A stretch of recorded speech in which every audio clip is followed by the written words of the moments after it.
সম্মানিত দর্শক, আশা করি আপনারা সবাই ভালো আছেন। আজকে আলোচনা করব বাক স্বাধীনতা নিয়ে, যে ডক্টর ইউনূসের আমলে বাক স্বাধীনতা বা সাংবাদিকদের স্বাধীনতা কেমন ছিল বা এখন কোন দিকে যাচ্ছে। এ বিষয়ে প্রথমে যেটা বলতে চাই, বর্তমানে সোশ্যাল মিডিয়ায় সাংবাদিক আনিস আলমগীর খুব ভাইরাল। বিশেষত ওনার জেল থেকে মুক্তির পর উনি রীতিমতো ঝড় তুলেছেন। দেশের যারা বড় বড় ইনফ্লুয়েন্সার বা দেশের বাইরের যারা বড় বড় ইনফ্লুয়েন্সার আছেন, প্রায় প্রত্যেকের সাথে উনি সাক্ষাৎকার দিচ্ছেন। পত্রিকায় উনি সাক্ষাৎকার দিয়েছেন, শীর্ষস্থানীয় পত্রিকা প্রথম আলো ও ওনার সাক্ষাৎকার নিয়েছে। তো এই বিষয়টা খুবই চর্চিত হচ্ছে।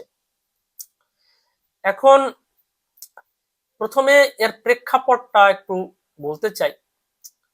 সেটা হচ্ছে, সাংবাদিক আনিস আলমগীরকে আমি দীর্ঘদিন ধরেই ওনার ফেসবুকে ফলো করি। তো উনি হচ্ছে আসলে, আমি দেখেছি উনি একটা স্বাধীন চেতার সাংবাদিক। উনি কিন্তু কোনো দলের আমার মনে হয়নি।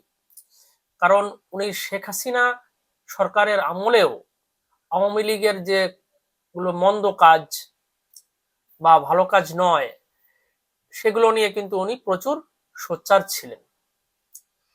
আর এখনো উনি কোনো বিষয় নিয়ে যদি ওনার কাছে ভালো না লাগলে সে বিষয় নিয়ে কথা বলছেন। ডক্টর ইউনূসের সময় ডক্টর ইউনূসের যে সকল মব কালচার বা যে সকল খারাপ কাজ ছিল, সেসব নিয়ে উনি সোচ্চার ছিলেন। উনি নিজেও বলেছেন যে আমি আসলে কোনো দল করি না, সাংবাদিকের কাজ হচ্ছে যদি রাষ্ট্র বা সরকার কোনো এমন কোনো কাজ করে যেটা হয়তো তার কাছে মনে হচ্ছে এটা জনগণের জন্য ভালো হবে না বা দেশের ভবিষ্যতের জন্য ভালো হবে না, তাহলে সেটাকে সমালোচনা করা বা জনগণের সামনে তুলে ধরা। উনি সেই কাজটাই করেছেন। আর উনি যে প্রেক্ষাপটে গ্রেপ্তার হয়েছিলেন, শহীদ হাদির মৃত্যুর পরে একটা জিনিস সোশ্যাল মিডিয়ায় ছড়িয়ে পড়ে যে উনি হাদির মৃত্যুর পরও নেহারি খেয়েছেন বা সেটা দিয়ে তার মৃত্যুর উদযাপন করছেন। আসলে উনি এটার ব্যাখ্যা দিয়েছেন এবং আমার কাছে মনে হয়েছে ওনার ব্যাখ্যাটাই ঠিক। কারণ আমি তো ওনাকে অনেকদিন ফলো করছি। উনি কিন্তু খাওয়ার ছবি মাসে 30 দিনই পোস্ট করেন। এটা কিন্তু নতুন কিছু না ভাই। এখন উনার এটা একটা স্বভাব সিদ্ধ ব্যাপার, উনি সেটা থেকেই হয়তো করেছেন। আর উনি কিন্তু বলেছেন যে হাদির সাথে কখনোই আমার দেখা হয়নি, তার সাথে আমার পরিচয় ছিল না, তার প্রতি বিদ্বেষ বা ওরকম কোনো ব্যাপারও ছিল না। আসলে উনার বিরুদ্ধে খেপা ছিল কিছু বিদেশে বসবাসরত কিছু ইউটিউবার, এক দুইজন, এবং তখনকার সরকার আসলে ওইসব ইউটিউবারদের কথা শুনেই চলতো। তো তারা নাকি তৎকালীন যে স্বরাষ্ট্র উপদেষ্টা তাকে উদ্বুদ্ধ করেছিল ওনাকে অ্যারেস্ট করার জন্য। উনি দেখলাম ইন্টারভিউতে বলেছে যে তখনকার স্বরাষ্ট্র উপদেষ্টার আদেশেই ওনাকে আর কি অ্যারেস্ট করা হয়। ওনাকে যখন জিম থেকে তুলে নিয়ে যাওয়া হয় তখন কিন্তু ওনার কিছু বলাই হয়নি। পরে ওনার যে অ্যারেস্ট দেখা হবে তার কোনো মামলাই নাই। এখন ইভেন যারা, উনি বলছে যারা ডিবির কর্মকর্তা ছিলেন তারাও অবাক হয়েছে আসলে, কারণ আসলে ওনার ফোনে বা কোনো কিছুতে তো আসলে দেশ বিরোধী কোনো কিছু নাই। আর উনি তো সাংবাদিক বা একজন টক শোর মানুষ, তার কাজই তো হলো বিভিন্ন আলোচনা সমালোচনা করা, তাই না? এখন ধরেন একজন ইউটিউবার যে পলিটিক্যাল কন্টেন্ট তৈরি করে বা যে একজন সাংবাদিক বা চ্যানেলে টক শোতে যায়, তার কাজই তো ভাই এটা যে সে আলোচনা করবে, সমালোচনা করবে, বিভিন্ন কিছু করবে। তার জন্য যদি তাকে জেলে যেতে হয় তাহলে বাক স্বাধীনতার কি অবস্থা হয়? এখন উনার দেশে কি সন্ত্রাস বিরোধী মামলা। এখন সন্ত্রাসবাদের যে মামলা, একজন সাংবাদিক উনি কথা বলেছেন, সেটা কি করে সন্ত্রাসী কর্মকাণ্ড হতে পারে? কোন যুক্তিতে ভাই আপনারা এটা বলেন? এটা কখনোই হয় না। আসলে ডক্টর ইউনূস কথা বলছে এক, কাজ করছে পুরো উল্টা।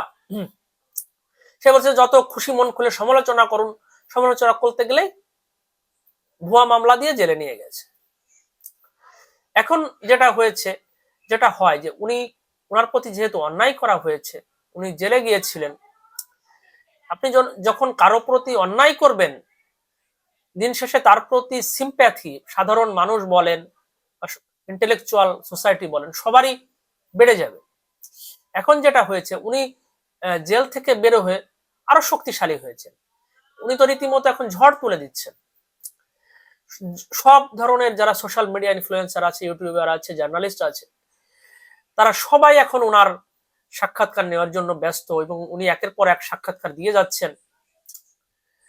এখন লেটেস্ট যেটা হয়েছে, ঈদের দিন উনি জাতীয় ঈদগাহে গিয়েছিলেন, রাষ্ট্রপতি প্রধানমন্ত্রী যেখানে ঈদের জামাত করেছেন, উনি রাষ্ট্রপতির সাথে কিছু ছবি তুলেছিলেন, সেটাও উনি ফেসবুকে দিয়েছেন। পরে উনি দিয়েছেন এবং নিউজে আসছে যে আমাদের মাননীয় প্রধানমন্ত্রী জনাব তারেক রহমান, উনি আনিস আলমগীরকে ফোন করে খোঁজ খবর নিয়েছেন, কুশল বিনিময় করেছেন। যাই হোক, আমার এখন যতদূর মনে হচ্ছে যে আমাদের বর্তমান যে প্রধানমন্ত্রী, তিনি সাংবাদিক বা যারা ইউটিউবার এদের ফ্রেন্ডলি হবেন, উনি সমালোচনা নিতে পারবেন বা সমালোচনা নিতে উনি জানেন, এটাই কিন্তু হওয়া উচিত। দেখেন, আপনি যদি কোনো সমালোচনা সহ্য না করেন, কেউ সমালোচনা করলেই যদি তাকে আপনি হ্যারাস করেন, দিন শেষে এটার ক্ষতি কিন্তু আপনারই। যে কাজটা আগের যে শেখ হাসিনা সরকার তারা করত, যে কোনো সাংবাদিক বা বিরোধী পক্ষ তাদের প্রবল সমালোচনা করলে তাকে খুব হ্যারাস করত, মামলা দিত। এই করে দেখেন দেশের যে একটা ইন্টেলেকচুয়াল যে সোসাইটি যা বা একটা এডুকেটেড সোসাইটি পুরো আওয়ামী লীগ সরকারের বিরুদ্ধে চলে যায়।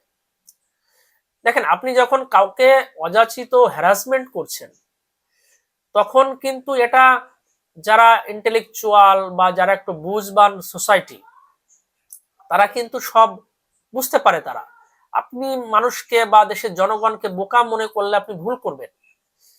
দেশের জনগণ দিন শেষে তারা সঠিকটাই বুঝে। তো আমার যেটা চাওয়া হবে যে বর্তমান সরকারের প্রতি, যে আপনারা গঠনমূলক সমালোচনা এটা ভালোভাবে নেবেন। দেখেন, সমালোচনা হচ্ছে একটা গণতন্ত্রের অন্যতম পিলার। জার্নালিজম, গণতন্ত্রের যদি 3-4টা স্তম্ভ থাকে, তার একটা কিন্তু জার্নালিজম বা এখনকার আধুনিক যুগে যারা সোশ্যাল মিডিয়া ইনফ্লুয়েন্সার, তারা। আপনার যদি সমালোচক না থাকে তখন তো আপনি স্বৈরাচার হয়ে যাবেন, এটা নিশ্চিতভাবে। পৃথিবীর যেখানেই দেখেন গণতন্ত্র আছে, যে দেশে মোটামুটি ভালো, সেখানেই প্রবল সমালোচনার মুখোমুখি হতে হয় সরকারকে, এবং তারা এই সমালোচনাটাকে পজিটিভ আকারেই কিন্তু নেয় বা নিতে তাদের সিস্টেম অনুযায়ী বাধ্য হয়। সুতরাং আপনি সমালোচকদের দমন পীড়ন যখনই করবেন, দিন শেষে একটা সময় এটাই আপনার প্রতি বুমেরাং হয়ে ফিরে আসবে। তো বর্তমান সরকার এখনো পর্যন্ত যেটা মনে হচ্ছে, তারা বেশি দিন হয়নি, এখনো ফাইনাল জাজমেন্ট দেওয়ার সময় আসে নাই, তবে যতদূর এখনো পর্যন্ত মনে হচ্ছে তারা সমালোচনা এখনো পর্যন্ত তারা নিতে পারছে।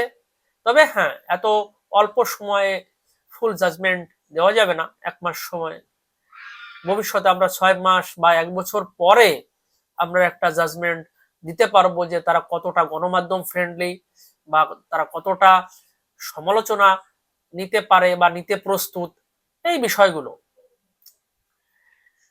দেখেন, বর্তমান যুগে যারা সোশ্যাল মিডিয়া ইনফ্লুয়েন্সার বা যারা জার্নালিস্ট, তারাও কিন্তু অনেক শক্তিশালী ভূমিকা পালন করে জনগণকে একটা বিষয়ে বা একটা ন্যারেটিভ এর উপর দাঁড় করানোর ক্ষেত্রে। কারণ তাদের তো ভিউয়ারশিপ বা ফলোয়ার জেনারেলি অনেক থাকে। তারা যদি একটা যুক্তিগ্রাহ্য একটা কিছু দিয়ে জনগণকে বুঝাইতে পারে যে এই জিনিসটা সঠিক, তারা কিন্তু অ্যাকসেপ্ট করে। এটা কিন্তু প্রমাণিত। দেখেন, কিছু ইউটিউবার যারা বিদেশে বসবাস করে, তারা অনেক ক্ষেত্রেই উস্কানি দিচ্ছে, মব ভায়োলেন্সের জনক তাদের বলা হচ্ছে, এগুলো তারা অনেক খারাপ কাজ করেছে, এটা সঠিক কথা। কিন্তু তারা কিন্তু আওয়ামী লীগ সরকারের আমলে একটা বড় সোসাইটিকে সরকারের বিরুদ্ধে নিয়ে যাওয়ার ক্ষেত্রে একটা ন্যারেটিভও কিন্তু তারা দাঁড় করাইতো। তাদের ন্যারেটিভ সব আমি সঠিকও বলছি না, সব ভুলও বলছি না, কিন্তু তারা কিন্তু একটা গুরুত্বপূর্ণ ভূমিকা পালন করেছে, এটা কিন্তু সত্য। এখন এই যে আধুনিক বাস্তবতায়, এখন সোশ্যাল মিডিয়ার বাস্তবতা, এখন ডিজিটাল এরার বাস্তবতা, এখন হাই স্পিড ইন্টারনেটের যুগে আপনাকে পুরনো ধ্যান ধারণায় থাকলে চলবে না। আপনাকে নতুন যুগের সাথে তাল মিলাতে হবে এবং রাজনীতিবিদ এবং সরকারকেও এটা তাল মিলাতে হবে। আপনাকে অবাধ সাংবাদিকতা, অবাধ আলোচনা, গঠনমূলক সমালোচনা, এইগুলোর স্পেস আপনাকে দিতে হবে।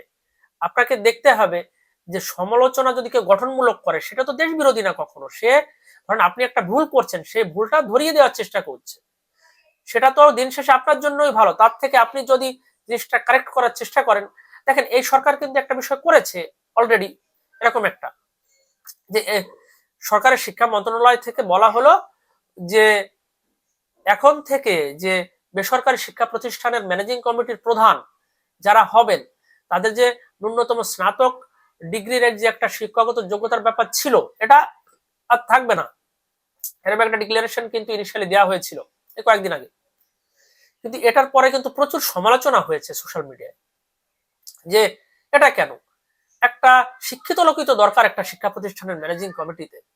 কিন্তু সরকার কিন্তু সেই সমালোচনাকে অ্যাকসেপ্ট করে সেখান থেকে কিন্তু কয়েকদিনের ভিতরে আবার সরে আসছে। তারা বলছে যে না, এই স্নাতক পাশের যে ন্যূনতম যোগ্যতা এটা থাকছে। এজন্য সরকার একটা অবশ্যই ধন্যবাদ পেতে পারে। এইভাবে আপনার আলোচনা সমালোচনা কোনটা যুক্তিগ্রাহ্য সেটা দেখতে হবে এবং সেটাকে গুরুত্ব দিতে হবে। যাই হোক দর্শক, আজকে আলোচনা এই পর্যন্তই। আপনারা সবাই ভালো থাকবেন। সবাইকে ধন্যবাদ।